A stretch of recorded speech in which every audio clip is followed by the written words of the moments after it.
السلام عليكم ورحمة الله وبركاته. بسم الله الرحمن الرحيم. الحمد لله الذي بنعمته وعزته وجلاله تتم الصالحات وتنزل البركات. الحمد لله الذي هدانا لهذا وما كنا لنهتدي لولا أن هدانا الله، حمدا كثيرا طيبا مباركا فيه. الحمد لله عدد خلقه ورضا نفسه وزنة عرشه ومداد كلماته، والصلاة والسلام على رسول الله سيدنا وسندنا ومولانا وحبيبنا وطبيبنا وشفيعنا ونبينا وقرة عيوننا، إمام المتقين أمير الأنبياء سلطان الأولياء، سندنا محمد وعلى آله وأصحابه وأزواجه وذريته أجمعين. لا أسألكم عليه أجرا، إن أجري إلا على رب العالمين. اللهم وفقني لبيان ما يحتاج الحاضرون إليه وما يصلح أحوالهم. إلهي أنت مقصودنا ورضاك مطلوبنا، فأعطنا كلنا محبتك ومعرفتك.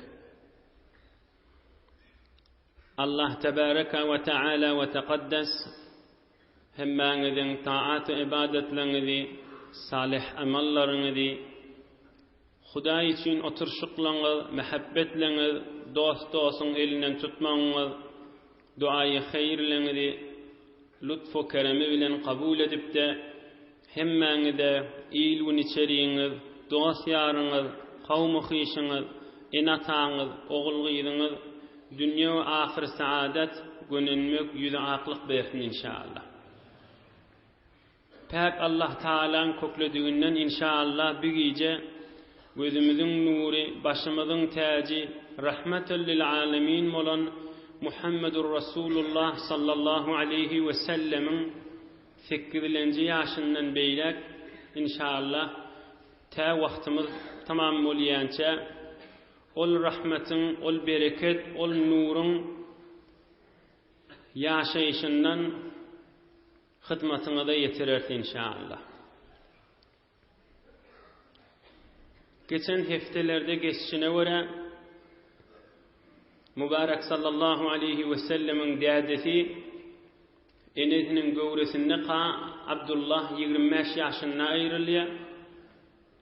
Enesi Amine Resulullah'dan 6 yaşında Amine 20 yaşına ayrılıyor. Aham kakasının kucağına, kakasının yanına, kakasının kefalatına yaşamalı oluyor. Kakası da bir kil saklarından son Mübarek sallallahu aleyhi ve sellem 8 yaşa varanna kakası da dünyadan geçiyor. Ey mümin Müslüman doğalla, Allah Teala bir rahmetel lil alemini saklayanları dünyadan çıkarıptır. Mana enatası öğretipdir değil meriyal geçen haftada birime bevarada gururun ettik. Ve hem de dədesi baqa dünyadan geçiyen ma, dünya gelmeke dünyadan geçiyen ma, olara da bir teselliye hatır, olardan şimdi gövüllük. Ey aziz olan rahmetel lil aleminin dədesi dünyadan geçiptir. Yok men enem de dünyadan geçtiysen ene Resulullah'ın da dünyadan geçiptir. Ay men saklap duran kakam dünyadan geçtiysen ene Resulullah'ın da dünyadan geçiptir. Ta kıyamete çeli bir kıyınçılıkta, yetimlikte ulul yerlerden çürüyümde tamam gövüllük bolup Resulullah sallallahu aleyhi ve sellem inni 8 yaşta kakası da ayrılı inni bir cahdon çürüyüm, makamdan çürüyüm, dünyanın derecelerine bir hiçbir yüreğine zat bolacak gel çağı olup qalli. Kimin elinde? Abdülmuttalib kakası ayrılmaka Ebu Talib bolan Resulullah sallallahu aleyhi ve sellemin ağası, dədesinin doğunu Ebu Talib'e tavşırıp gidiptir Abdülmuttalib. O hem Ebu Talib'in eline galiye. 8 yaştan meylek Ebu Talib'in öyünne yaşaya, ağasının öyünne. On çay suda, naharda, akşamda, ertilikde şoň içerti bilen bile iyi içmeli bolýa. Ebu Talib öýde olaqan Türkmen aştabaq diýişýäli, olaqan mecme, olaqan jama nahar goýup iýýärler. Özü garip hanawada bolandan Rasulullah sallallahu aleyhi ve sellem şu tabağın maşynda ýok wagtynda üç nahar ýerlerine derrew tabaqdaky nahar tökünýän. Emma mübarek sallallahu aleyhi ve sellem bağ olup şola bilen nahar ýerine hemmesi doýup sowulandan soňra da tabaqda galýan. Oham nahar orta gelenne Ebu Talib aýtýanmyşdyk: "Kema antum hatta ya'ti ibni feyati Rasulullah sallallahu aleyhi ve sellem feyakulu ma'ahum feyafduluna min ta'amihim." Ay durawrin oğlalla Muhammed gelewersin dip onnaki bereketi bilip sallallahu aleyhi ve sellem gözeşewerin dip Rasulullah sallallahu aleyhi ve sellem gelinden meylek nahar alýanmyşdykle. Nahardan bir miqdar ýene galaýan. Käde ertilikde subhanada bir ağaçtan bir kurşga bir qaba süýt jal goýup Rasulullah sallallahu aleyhi ve sellemden başlaýanmyşdyk Abu Talib. Näme başgasyndan başlasa bir içip töküdäýän. Emma Rasulullah sallallahu aleyhi ve sellem bir içýän bolmaly. Doydum deyip kaptalına kaverenden sonra o da içip hemmesi doyordu. Şu bir qabın içinde bir kurşga bir katan içinde süýt hemmelerini bolardy. Deslap Rasulullah sallallahu aleyhi ve sellem işte ağzının bereketi, mübarek doğduğunun bereketi, ağzının mübarek suwunyň bereketi o liwana kasa degenden sonra içinde süýt hemmesini bolýanmyşdy. Yoksa Rasulullah jandan başga oglançyklygda bir içasa bir götürüp hemen içip töküdäýän. Hulasa Abu Talib käde ertilerde oglançyklaryň her gaýsyny bir bölecik çörejik bir datçyk kesipçik bölüpçik goýup her oglançyga bir däne dip käde beýt goýýanmyşdy. Başga oglançyklar bir Muhammed Rasulullah sallallahu aleyhi ve sellem bir hayaly edepli bolansaň başga beträkleri Rasulullah'ın kıyına alıp o da keplemeni oturyan peygamberimizde. Hay menkini alli bir zat da diýmeýänmiş. Ebu Talib'in onu anlap felemma ra'a zalika Ebu Talib azala lahu ta'amahu ala hidah. Bir Muhammed'in ki muňa degamam bir öz başyna goýýanmyşdy. Näme peygamberimiz olan biri al ýany bilende nämenkini allyň diýip de galmagal etmeýän. Ebu Talib onu görenden sonra öz başyna goýup Muhammed'in ki muňa zat degmäň diýip öz başyna goýýanmyşdy sallallahu aleyhi ve sellem. قالت أيمن البركة ما رأيته صلى الله عليه وسلم يشكو جوعا قط ولا عطشا. رسول الله صلى الله عليه وسلم götürüp saklayanın adı bereket diyen denanadı. Olay diye men ömrümde Rasulullah sallallahu aleyhi ve sellem peygamber bolmaqa oğlan wagtynda we peygamber bolandan sonra azygyanna susayanna dip bir qahara minip ya bir bahimlak bırak getirden bir zat dip ömrümde görmedim dipdir. Yoksa Rasulullah canı ödi gucağına alıp götürüp elinden tutup oynadıp güldüren denana şol bereket diyen denana. Hiç vakt çağı wagtynda da olaqan wagtynda da azygyan susayan dip bir emeden görmedik. Käde bolardy dipdir ertilerde hemmemiz turamızda Türkmen ördü diye. Hemmemiz sagaman öğremizde ol Muhammed sallallahu aleyhi ve sellem yortup barıp Abi Zemzem'den içerdi. Ertilik subhanani gel iyiliğin diyemedi. Yok men dok işlem yok deyip käde şey diyerdi dem Abi Zemzem'den içip men tekmil deyip aytýanmyşdy sallallahu aleyhi ve sellem. Cülhüme deyip bir adam aydiye qawjetten gulagasın. Bir wagtda Mekke'ye Mükerreme'ge geldim diye. Heýwer horluk, heýwer qıtçılık wagtynda Abdülmuttalib de dünneden geçipdi. Yani Rasulullah'dan şu 8-9 ýaşyndamışdy. Owan adamlary üç Käbäň ýanyna gurrun esdudylar. Ey horluk bolupdy.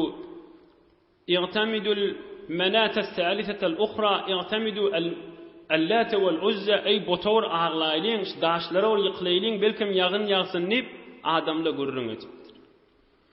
Bir ýaşuly garry adam aýdypdyr, ey nättirip bäňiz diýipdir. İbrahim peýgambaryň neslinden galanlar bar, şolary barıp aýdaýlyň, bize ýagyn dilesin. Oğam adamla aýdypdyrlar, ey ýaşuly sen aýtýanyň Ebu Talipmi? Inni Rasulullah jany saklayan Abdülmuttalib'in oğlu Rasulullah'ın dädesiniň dogany. Adamla Havva diýipdirler, ýöriň üýüşip Ebu Talib'e baraýlyň. Şol çyksyn, Käbäň ýanyna gelsin, Allah Taala'dan dilesin, Hudaý Taala bize ýagyn bersin diýip. Oğam biz hemmämiz üýüşip baryp Ebu Talib'in gapsyny kakdyk diýe. فخرج أبو طالب ومعه غلام كأنه الشمس دجنة. Ebu Talib çıktı, yanına da var qaranqyň içinden doğan gün ýaly bir oglan nawady diýipdir Rasulullah sallallahu aleyhi ve sellem'de. Ey Ebu Talib, aqhatal wadi ajdabal ayal fahalumma fastasqi lana. Yer yurdumuz quruk bolupdy, oglan uşağımız hor bolupdy. Ay çıksana var Allah Taala'dan ýagyn dilesene var, gelsene var diýip o baň adamlar Ebu Talib'e ýalwarmaga dörtdirler. Ebu Talib inni ýanky adam aýtýardy. Şu oglanjagy Rasulullah sallallahu aleyhi ve sellem'de. Şonu alıp Käbä gaşyn elinden tutup oğrady.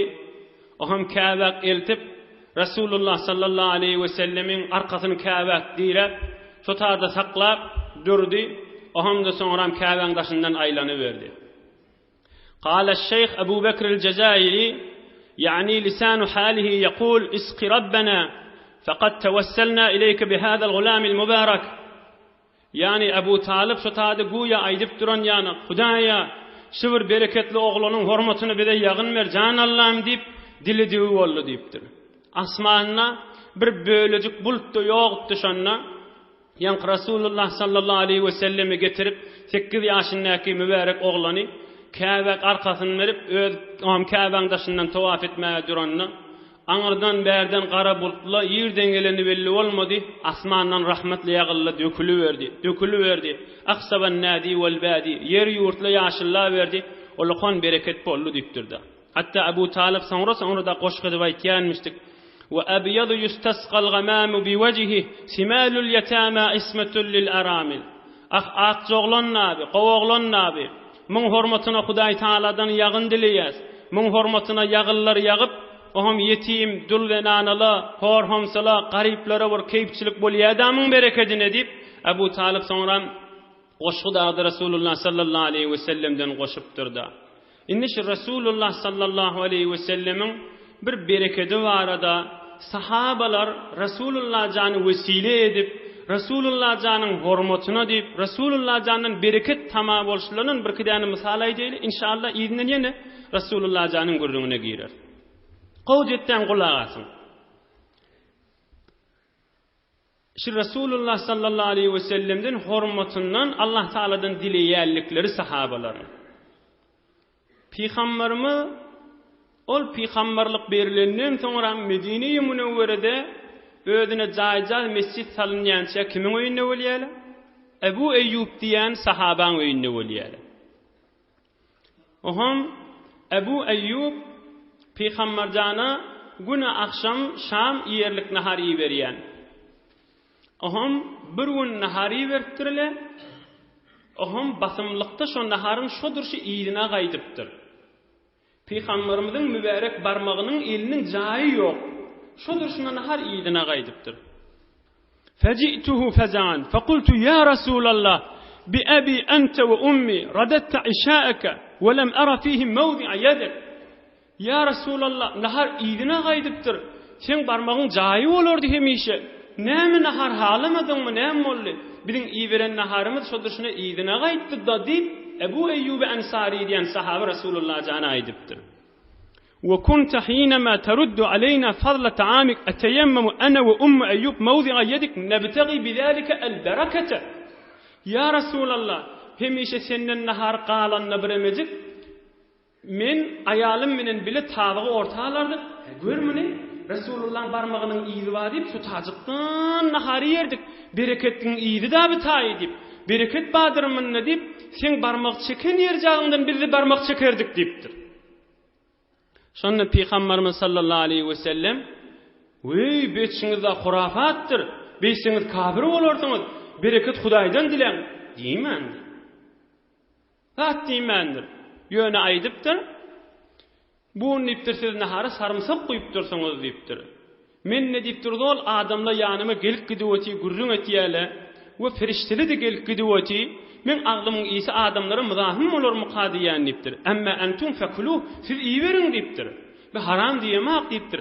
Men ýöne fark etýän bu mahalda ol adamla gelip gidýäti, aglymyň isi muzahim bolamasyn diýipdir diýipdir. Ha Rasulullah sallallahu aleyhi ve sellem ödünden çürüyüm ol sarımsak imandir diýip ondan meýlek ol Rasulullah janyň naharına sarımsak goşmadyk diýipdir. Kaza fil isabah ibn Hajar we sirat ibn Hisham we musnad al-imam Ahmad. Yine bir iki misal aýdyp o yine Rasulullah janyň gurrungyna gireýlik. Peygamberimiz sallallahu aleyhi ve sellem bir wagtda bir derin üstünde yatanmıştı. Bir çermin üstünde. İçmek ba, beýlege bersen kışta bolýa, beýlege bersen tomsuna bolýa, sowjasy bolýa da üstü. Şoň üstünde Peygamberimiz yatanmıştı. Mübarek sallallahu aleyhi ve sellem de deriläpdir. Oham deriläp, şol dersi Rasulullah sallallahu aleyhi ve sellem'in deri yankı eteğindeki üstüne akıp guş eşikte bir näçe qatıra varmıştı.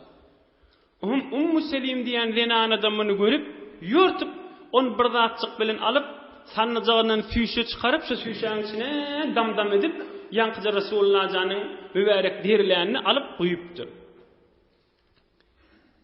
فأفاق النبي صلى الله عليه وسلم فقال ما تصنعين يا أم سليم Rasulullah sallallahu aleyhi ve sellem uyumdur. Ne mi diyen sen niptir? فقالت يا رسول الله نرجو بركته لسبياننا فقال صلى الله عليه وسلم أصبت يا رسول الله şisen derläningden füýşa goýýas sonra maňa suw goşup oglanjyklymda bereket etýäsmeni merilese de içraýat endan jana sepýäs ya her näme bolsun şu sen derlänjäňden füýşa goýup oglanjyklymda bereket diýip ondan alyp galýan diýipdir. Peýgamberimiz "Hünnätdirip ben, derden bereket boljakmy? Bereket Hudaýdan dilerler." diýmendir. Belki näme diýipdir? "Asabti, üstünden düşdüň berekella" diýipdir. Dogry üstünden düşdüň diýipdir. Hadisun sahih rawahul imam Muslim. Muslim rivayet etipdir. Ine Rasulullah janyň akyp derin nagdy alyp süýşa goýanna Hud Rasulullah'ın öýde asabti, üstünden düşdüň diýipdir. Ýoksa nädirip ben hurafat, ýur akypdan derdi dagy bereket boljakmy, näme boljak diýmendir. Ahyrkyja misalyny aýdaýyn. Bilran Rasulullah sallallahu aleyhi ve sellem öýdi baqa öýdüniň bedeniniň içinde diýsek, emma üçüncüsi Sahihul Buhari Kitabul Libas'ta bagurrun dünýä boýunça qaýym senet. Peygamberimizin Ummu Selime diýen denanasynyň eline Peygamberimizin bir näçe mübarek saçyndan ýa saqqalyndan bir näçe qyllar barmışdy.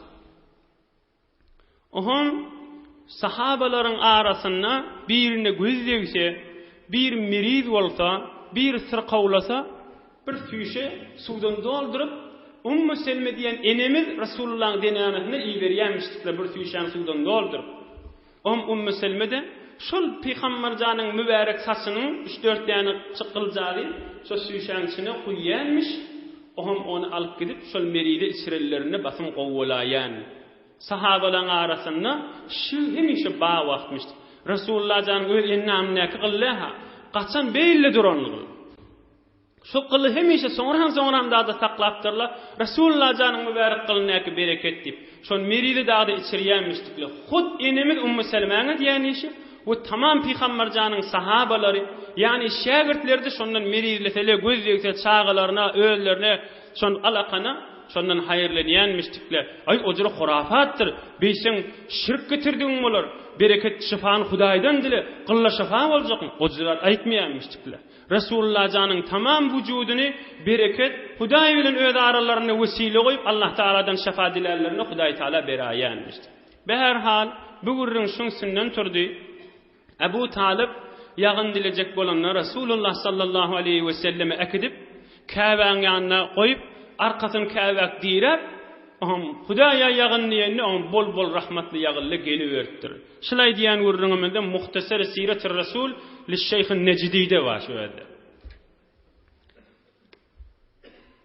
Peygamberimiz sallallahu aleyhi ve sellem oğlan wagtynda özi aýdýa Hudaý Taala meni ulqan haram zatlardan alyp galdy. Soňram şeriatynda haram ediljek zatlardan alyp galdy. Gowjatdan gulak asyn. Men oğlandım diye Peygamberimiz başga oğlanjykly bilen daş oýnap durdyk diye. Tamam oğlanjykly öz çermeklerini, öz uçurlaryň çermeklerini çödüp, şol geyip duran balak jolwarlaryny gerşinne goýup, boýunna goýup, şoň üstüne daş goýup, daş çekip otydyk oğlanjykly diye.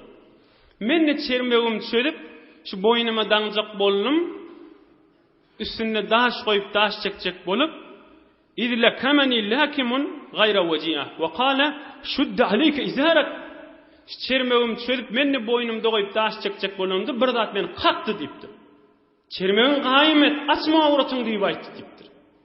Ondan meýlek awratym bir açjak boldum, oglan wagtymda bir ferişteleň ýerini Allah Taala ýiberdirdi. Oham derrek çermegim gaýymla ýöne arkamda goýup daş çekdim. Çermegimi açmadym, awratym hiç kim görmedi diýipdir. Şeýdirek Sonran bir wagt Abu Talib Abi Zemzemi arasalap tuqa, quyuna arasalap tuqala da Rasulullah'dan bir işlep durullu awratyny açyp ya rahat işlejek bolup duru qala da Rasulullah'dan aşşak bolanna ýene o ferişte gelip qaqdyr. Heýt awratyny ört diýipdir. Sonran 35 ýaşynda qady Rasulullah'dan käbäni örüp tuqala, tamam adamla yetişdiğinden daş çekip tuqala, köýnek balaklaryny ýokarraak edip iltişaman ýykylanman diýip şu awratlar görnärak ýagdaýda çekýänmişdikler. Onu da Rasulullah'dan ýokarraak çekjek bolanna bir ferişte gelip qaqyp heýt ört awratyň halk görmesin diýip 3-4 gezek şu waka bolupdyrda. Ýene de Rasulullah sallallahu aleyhi ve sellemi saklap, kädi oýnadyp, güldürüp, götüren, saklan, bereket diýen denana aýdýa. Ýyly bir wagt Mekkäň adamlarynyň bir üýşmelik aýdy bolardy. Käbäň ýana baryp, botlaň daşyna goýun öldürüp, sygyr öldürüp, diýe öldürüp, botlaň daşyna syfalap, ogşap, şoň daşyndan aýlanary ýörerdiler. Bi Muhammed de hi gelmerdi şoňa sallallahu aleyhi ve sellem. Abu Talib Peygamberimiziň başga ejekeleri, agalary, "Ey baba gelsene senne." Gelada diýip maňa aýdardylar, bir de ona da gelmerdi. Ahir bir gün üç maňa qaharlandylar. Sen bir butlaň ýany Hudaýymyzlarymyzyň ýany gelmesen, sana bir zat bolar ha diýip ýanyna durup ahir meni alyp gidipdirler. Peygamberimiz beýtirip ýalwaryp duran soňla gidipdir. Şo wagtda 8-9 ýaşyndaky oglanmışdy sallallahu aleyhi ve sellem. Oham Peygamberimiz ýöne ýüreginiň ýokuş görýänmişdik şolar. Allah Taalaň goýuşy da gursagyna. Bir an Peygamberimiz barypdyr, ýörtüp gaýtypdyr, gorkup, titrep, ýüreginiň rengi ütkep. "Ay näme boldy saňa?" diýipdirler. Onu bir zat meni jynmy bir zat qaqdy meni diýipdir. Onda näme boldy göreniň aýt diýipdirler. Am Peygamberimiz aýdypdyr sallallahu aleyhi ve sellem: "İnni kullama danawtu min sanam tamassala li rajulun abyad tawil yasihu bi ya Muhammed la tamassah." Men nittir şer botun ýany bar ilmi adamda bir zat men arkamdan bir owadan uzun boýly ak köýnekli ak adam ferişte da maňa aýdyrdy: "Ey Muhammed ilmde grama botu" dip men gıýgırardy dipdir. Meni çektim dipdir. Ýene ilmi atjak bolum ýene gıýgyrdy dipdir. Gorkup gaçyp gaýtdym dipdir. Aham bereket diýen denana aýtýa. Te peygamberlik berilýänçe ömründe bir gedek buta gaşyn Rasulullah ilnudan nädir, ogşan nädir, sifalan nädir dipdir. Bir jegedek şu elini atjak bolly, şol ejekeleri, agalary ýalwaryp duransaň, onda da Allah Taala ferişteni ýiberip elini dewirtmedi, ogşatmady dipdir. Hulasa Rasulullah sallallahu aleyhi ve sellem 9 ýaşa barýa, bir neçe rivayetde, köprek rivayetde 12 ýaşa barýa. Abu Talib ağası ki Rasulullah canı saklaýa, ol Şam şerife ticaretten çürüm kerwen menen gitmeli bolýa. Rasulullah sallallahu aleyhi ve sellem de heves etýänmiş. Ey ağam meni gidaýyn, gidesim gelýär. Musafirat göresim gelýär diýip ýalwaryp duransaň bolýar jana ol seni men alyp gideýin diýipdir. Ýolda bir sofa varmışdyk, rahat mesihi şoň ibadet etýänniň ýanyna düşüpdirler. Oham o düşüp gelip aýdypdyr. Şizad oglanjygyň dädesi kim aýdypdyr? Abu Talib men diýipdir. O sofa aýdypdyr. ما هو بابنك وما ينبغي أن يكون له أب حي أيوغا ديبتر شلوغلون دادesi yok bolmalymyň diýipdir.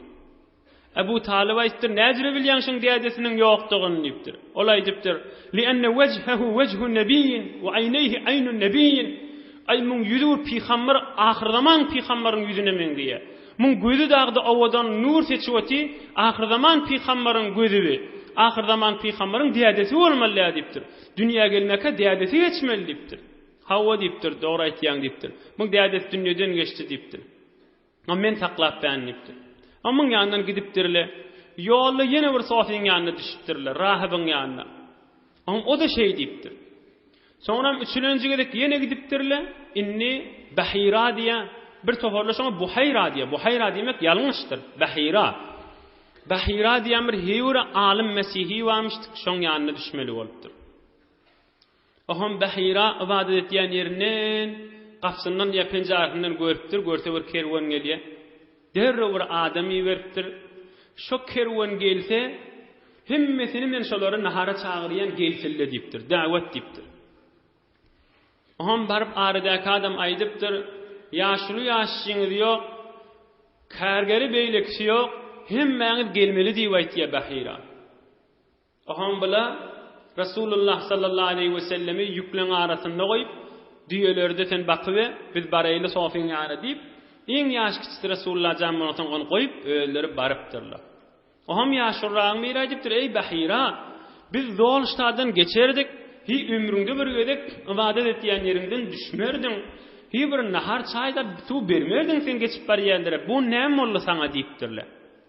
Onna Bahira aýdypdyr, yok diýipdir, ýöne ol mihman hoşum geldi, size nahar beresim gelýär diýipdir. Oham mihmanlaryň arasyna aýlanypdyr.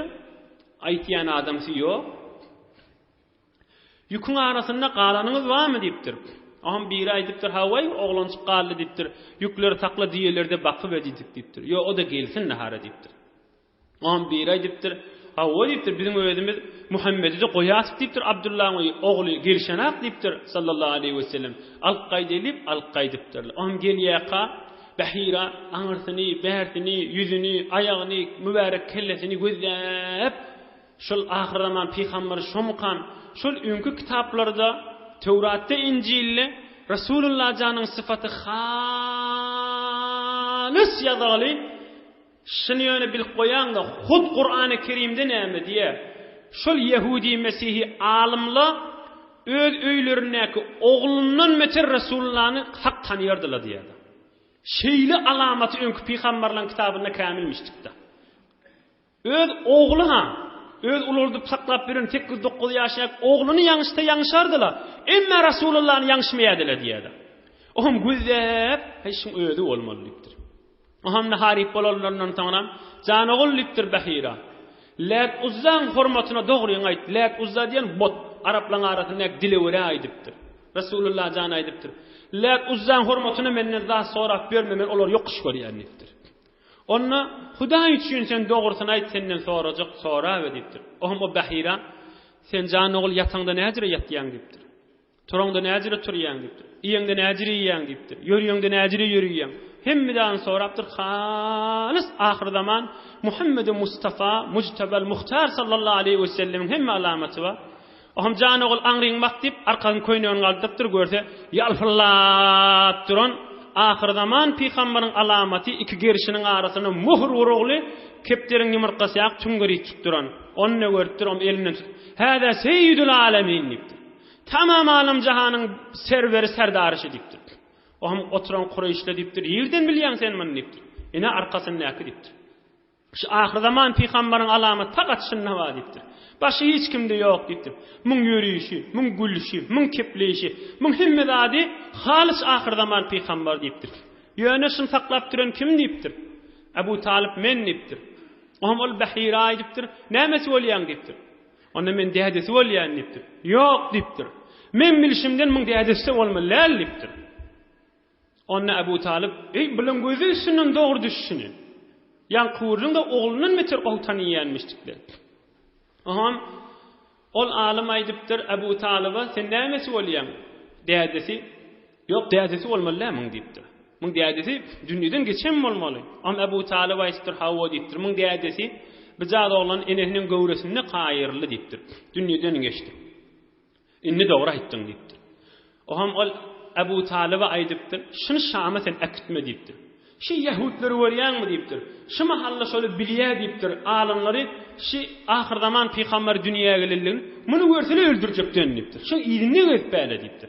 "Şunu görsek öldürmeliler, ýoksa Yahudiýetiň düşmany bolup çykjak" diýipdi. Şu pikirler bar diýipdir. Şeystu qala Rum taraftan, ol Bizans taraftan 8-9 nefer gelýänmişdikler. Bahira ýollaryndan çykypdyr. "Näme diýip gelýäňiz?" diýipdir. "Näme?" diýipdir. Onna biri "Balagana an ahbarina anna nabiyyan min al-arab kharijun nahwa biladina fi hada ash-shahr." Ol 8-9 nefer aýdypdyr. "Biziň alimlerimiz aýtdy" diýipdir. "Hutşy aýyň içinde ahir zaman peýgamberi Şam'a geljek" diýip şoňa seli habarlar barmışdykda. Şip biri neçe nefer biz 8-9 nefer şu ýoly berdiler. 8-9 nefer başga ýoly berdiler. 8-9 nefer başga ýoly berdiler.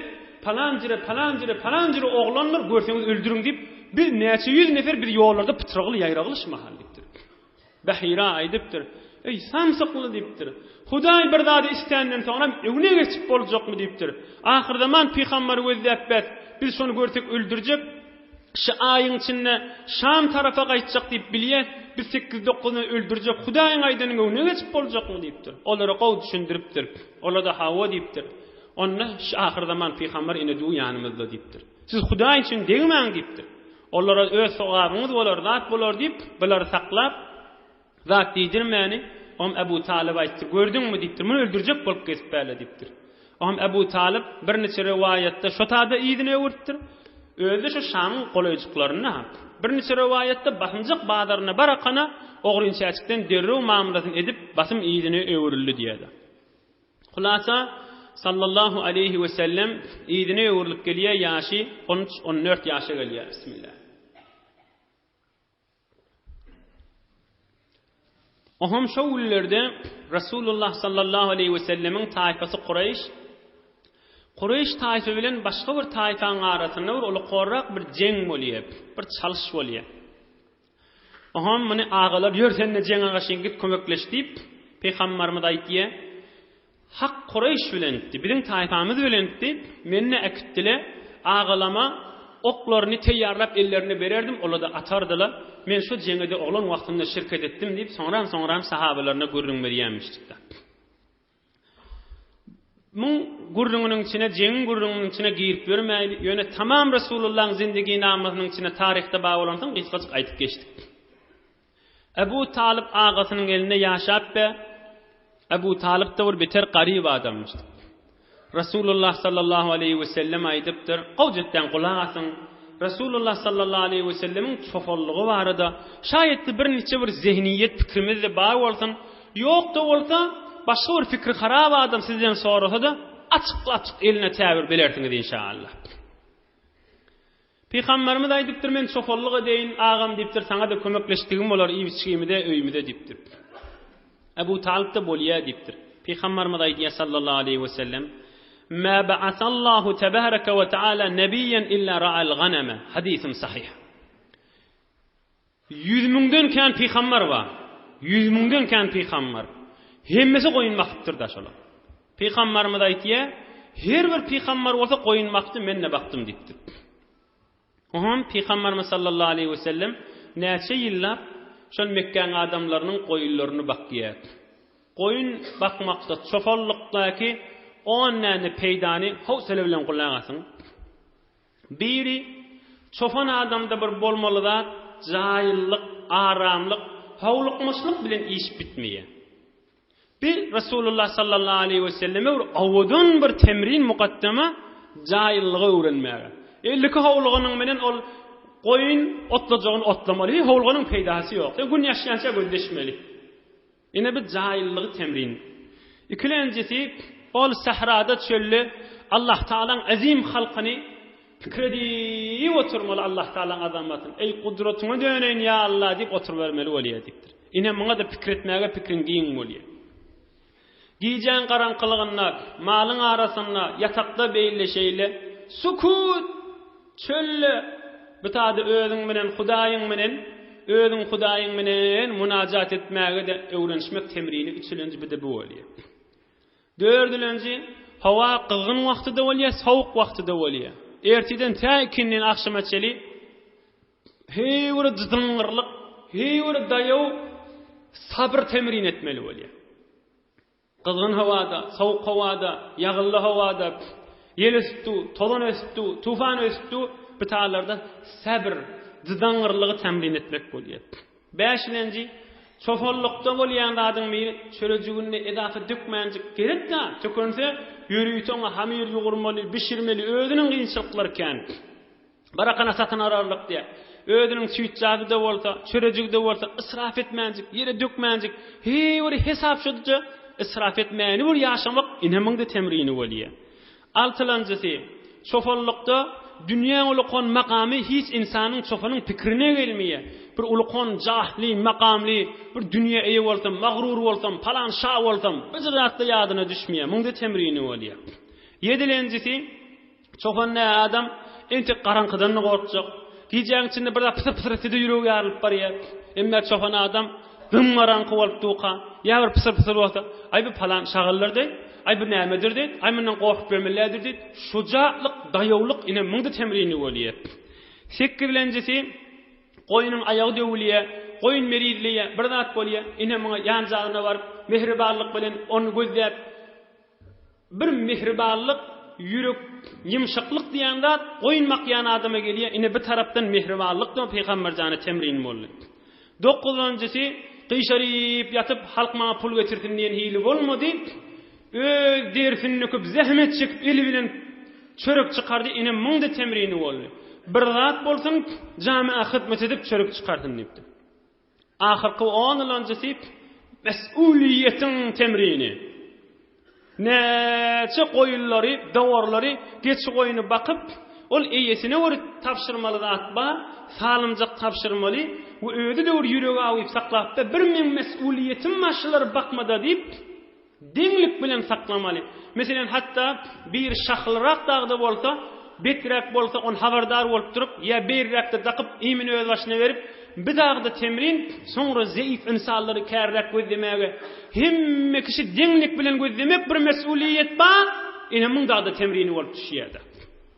Oň üstüne de Allah Taala ine on näne çofollukdaky peýda Onun üstüne de Allah Teala goýun makman etdir. Çığır ya diye makman etmedi. Çon sığır diye bitir mehribanlyk bolmaýar. Adam sığır çofan diye çofan qahar gelini olar qaçanak wuraý adam diýip diye. Emma goýun makçan adam on qaçanak wurmaýar adam oňdan mehabbetlik bilen bakyp gelmeli bolýar. Bir zihniyetimiz saf bolar ýanyk bir soru. Onu behterin şogul çofollukmy? Aya biz de onu çofollyk etsek gowmy? Aya Rasulullah ummati çofon bolsa beter gowy işetdigmi? Ýok. Çofollyk peýgamberlaryň hakyna ulukon derece, belki kemal. Peýgamber boljak azizlerden çürim bir behterin bir muqaddime temrin. Peýgamber boljak adamdan çürim bir ulukon makam men çofantym olarlyp gaýgy dünýä boýunça aýdar ýanyk. Bu biz musulmanlar dünya boyunca aydar yanak bizim Resulümüz ahir zaman peygamber çofollyk edipdir, iftihar edip aýdyp bilýär. Neyinki tamam insanlardan çürim çofollyk gowdatmışdyk. Biz zatlaryň temrini barmışdyk. Ýok. Peygamberliň hakyny bir muqaddime bir terbiýetden çürim insanlaryň üstünde çofollyk terbiýetinden çürim. Ondan çürim bir muqaddime we temhid bi. Biz onna çofollyk Resulullah çofon bolupdy. Meger peýgamberimiz danışga görüpdirmi? Ýok. Mederte görüpdirmi? Ýok. Ustad görüpdirmi? Ýok. Peýgamberimizden çym iftihar diýmiş o. Ustad görmäni, danışga görmäni. debistan görmän, debiristan görmän Qur'an-ı Kerim mucize edip Allah Taala tarapdan iyi bermegi. O minne aýdyp bolarmy? Medirti görmesiň bizden şüm iftiharmy? Yok, biz neçe basabat boljak bolmaly. Emme medirti görmesizlik Rasulullah'dan sürüm iftihar. Ine çofollyk taşıjak. Çofollyk peýgamberlerden sürüm iftihar, şol peýgamber bolmaka terbiyeti geçirmeden sürüm. Emme bizim hakkımızda näme? Bizim hakkımızda Rasulullah sallallahu aleyhi ve sellem aýdypdyr: "Ma akala ahadun ta'aman qattu khayran min an ya'kula min amali yadihi." Hadisun sahih, rawahu İmam Buhari. İň arsgalan gowsy, iň iýbiçki çöregin gowsy adam öz zähmet çekip çykaran çöregidir diýipdir. Aýtmandyr, iň gowsy çofollyk diýip. Iň gowsy goýun makmak diýip. Rasulullah bütün alem cihana aýtýar, behterin ırsgal bir zat jami'a hyzmat etsin, şoň çöregini ýesin diýipdir. Ine bir de bir wagtda zehniyetimiz saf bolar ýanyk, arassa bolar ýanyk, başgalardan süýünde soralara jogap bulmadan çyryp. Emma gurrun geydi. Mübarek sallallahu aleyhi ve sellem'in ýaşaýşy. Inhe Rasulullah sallallahu aleyhi ve sellem çofollyk, goýun makmak bereketi bilen gediýär. Peýgamberlikden çyryp terbiyet geçiripdi. Peýgamberlikden çyryp mugaddamalar geçirip ötdi. Hud Rasulullah sallallahu aleyhi ve sellem bir gurrun aýdýar, soňralarda Hazreti Ali Murtada radıyallahu anh aýdýar, men Rasulullah'dan öz gulagym men eşitdim diýär. Rasulullah sallallahu aleyhi ve sellem 15-16 ýaşyndaqa bir gün niye akşam goýun makdydim Mekkeň döwreginde Mekkeli bir başga bir jowan oglanmady, o da goýun makdydy diýär. O gulagy. Ohan men maňa aýtdym diýip, sen goýunlary saklajakmy şuny akşam? Men gitjek Mekke'yi Mükerreme'ge başga jowan oglanlar bilen akşam oturşak gülüşjek diýipdir Rasulullah sallallahu aleyhi ve sellem. Haçan mer o wagara baramak öz deňdüşi we gülüş goýnaşyp berelleri we bir aralaryna barjak diýdim diýe. Hop peýgamberimiň öýle görüň merýe. O çofan aýdypdyr, bolýa men saklaýyn sen gidip diýdi. Ohan men Mekke'yi Mükerreme geldim, görsem bir langyra, lungyra bir qalmagalyň sesi bar diýer. Çäbil urtdular, langyra urtdular, hewre qalmagal. Ohan men birinden soradım diýär Rasulullah sallallahu aleyhi ve sellem. Näme ses bar? Bir aýdymlaň zatlaň sesi bar. Onna aýtdylar, falani bilen izdivaç etdi, toyu bar. Şoň qalmagaly, şoň aýdymy, şoň sady, şoň dümmegi diýip aýtdylar. Fejalastu anzuru wa daraballahu ta'ala ala uzni, fa wallahi ta'ala ma ayqadani illa harruş şemsi. Heylemi? Bir toyum bir qalmagal şoňkymy diýip bir göreýin näme diýäş toýdakylar, näme gygyrýar, näme aýtýarlar diýip oturdum diýip. Oturan boýma Hudaý Taala maňa ukyny berdi. Zat görmäkem, zat eşitmäkem şo duşuna ýatyp galdym diýipdi. Erti günün gyzygy bilen turdum. Günün gyzygyny bilen turdum diýipdi. Ohan bardym o çofanyň ýanyna tagamany ördüň. O çofan menden sordy, "Näetdiň?" diýdi. Mene akşam bardym. Jowan başga dostlar men oturşaryn diýip barýadım, ýolda toy barmyşdy. Görsem qalmagal, bir topar zatla barmyşdy. Üýşmelik näme qadip oturdum, oturum boýma uky geldi, şo duşuna ýatyp galypdyryn. Erti akşam ya şun akşam bolýada. Ýene de bir gideýin men o wagaran oglanlaryň arkyna oturşasym gelýär diýdim diýe. Ýene gitdim görsem bu akşam ýene toy barmyşdy diýe. Ama men aýtdym bir qalmagal nämenki diýdim. Onna aýtdylar falani bilen toy tutýar, şoň qalmagaly, şoň aýdym sady falani. Oňam fejalastu anzur. Bu näme diýär, näme gurrunlary, näme aýdymlary, näme göreýin diýip oturdum. Oturanmaýym, Hudaý Taala maňa ukyny berdi, ýene ýatyp galdym. Rasulullah sallallahu aleyhi ve sellem soňralarda aýtdy, Hudaý Taala maňa şu haramdady eşitdirmedidim, köketmedidim diýip aýtdy. Ey jowan dostlar, ey imanly dogallar, ey mümin musulman aýallar. Rasulullah sallallahu aleyhi ve sellem soňram şeriatyny nur haram boljak zat bolansaň, bar peýgamber berilmeginen 25 ýyl önce 15-16 ýaşynda qada Allah Taala eşitmedi ýaly dip ukyny berdi. 15-16 ýaşyndaky oglan wagtynda qada. Uluqan bir ders almaly zat ba, müň ders almasy görünip duran zat üstünde wagtymy geçirmäýdi. İnşallah bir kışdağıdan tamam edin, tamam bol. Wagtym tamam bolupdyr. Peýgamberimiz sallallahu aleyhi ve sellem botun yanına damak çalyanmıştıkla. Qowqulağasın içinde bir muhim mesele de var. Hiç onun iyenini eldirinipdir. Bismillah Hudaýyň ady bilen niýellerini damak çalyan, emma botun yanına damak çalsalar iýmedim diýipdir. Başga da Zeyd ibn Amr diýipdi biri we peýgamber berilmekden 20 milyon çäň gurrun haby. Şoda hiç iýmerde aýdardy, ey adamlar, Hudaý ýagyny berdi, Hudaý ot berdi, Hudaý goýun berdi, nämen botun yanına damak çalýaň diýip aýdardy. Mene iýmeýän mundan diýip iýmedi diýipdir. Hatta Rasulullah sallallahu aleyhi ve sellem aýtdy, bir wagt cennete girdim, fewajadtu li Zeyd ibn Amr dawhatayni. Qala Ibn Kathir isnaduhu jayyidun qawi. Bir wagt cennete girdim diye gördüm iki tane ulukon owadan bağ var. Bir kiminki diýdim? Hol sen 20 ýaşyňda kan. Peýgamberlik berilmedin 20 milyon çek. Sen ol botun ýanyna damak çalynan heýwanlardan, goýundan, sygyrdan iýmezdin. Ol Zeyd ibn Amr diýip bir we o da iýmezdi. Şoň bagyşy diýip aýtdylar diýipdir. Ol adam jenneti bolup dünýeden geçipdir da.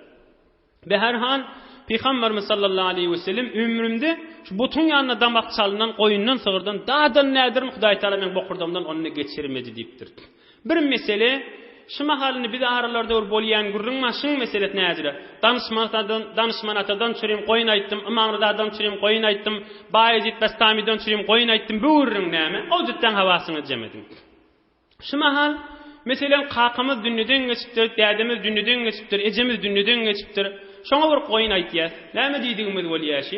Belli zat hemmemizin salym agydamyz şi, ýani şu zady damagyny çaljak, gariplere paýlajak, şoň sogabyny dädeme bagşatjak.